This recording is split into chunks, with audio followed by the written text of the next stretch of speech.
Hi folks, Woniya from Buckskin Revolution and Alone Season 6 here. And I am doing a series of talks about Alone Season 7. And before I launch into reviews of the episodes and such, I want to talk about one really key difference between the mindset going into Alone Season 6 and Alone Season 7. And that is every other season of Alone, including my own, is an indefinite time period. They tell you to carve out up to 9 months of your life to be out there. And the premise is you get dropped on the ground by yourself with a few gear items and you stay out for as long as you possibly can, and the last person out there wins. Season 7 had a whole different setup. It had an end date. It had a particular time goal, 100 days. Anyone who makes it to 100 days splits the prize.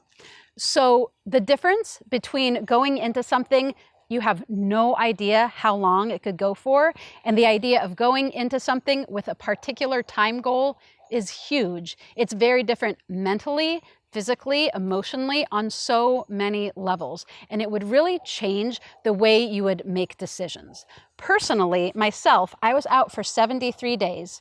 I was very dramatically underfed and starving the whole time. By 73 days, I knew that my body was really reaching the edge. I knew I was about to be pulled at any moment. In fact, I knew that I had a medical check coming on my birthday, and I chose to leave myself because I didn't know how much longer I might be out there until they came for me to tell me that I had won. But I knew that my body was on its last legs. Had I known that day 100 was the end date, I probably would have stayed. I wouldn't have tapped. I would have pushed it. And honestly, I could have done myself really intense physical harm by doing that. By the time I came out, I was digesting muscles and my organs were in jeopardy. Now, the truth is they wouldn't have let me stay out any longer. They would have pulled me that day anyway. So my choosing to go didn't make a difference in how long I had stayed. However, I'm guessing that with a particular end date, they were less inclined to pull people for medical reasons or underweight because it's not indefinite. It has a particular time, and they could scoop in and pick you up at that 100 days and get you to medical attention. Whereas if it was forever, they would know that you could just push yourself to waste away to nothing. As humans, we can be very goal-oriented. I am extremely goal-oriented, and we can push ourselves a lot further towards a very specific goal than we can to some undisclosed amount of time that we have no way to wrap our brain around. So I just want to point out what a huge difference it is to have an undisclosed amount of time that could just go on forever versus a very specific time frame.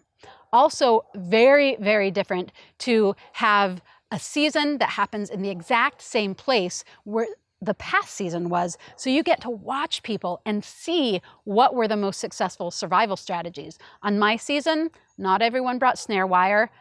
Only a handful of people brought bows. The person who got big game on my season, Jordan, won that season. On this season, everybody except one person brought a bow, so that's a huge difference because they were able to see what worked and what didn't and plan accordingly. Also, a lot more gill nets on this season, a lot of people making their own gill nets. So two dramatic differences: going to a place that has already been used for the same survival challenge and getting to learn from that, and going in with a very particular time frame. So season 6 and season 7, same environment, drastically different setups, and also true of all previous Alone setups for the same reason. So, little snippet on what makes the 100-day challenge and the $1 million challenge different than all other seasons of Alone. So you as viewers, put yourself in the situation of going into a wilderness survival experience for an indefinite amount of time versus 100 days.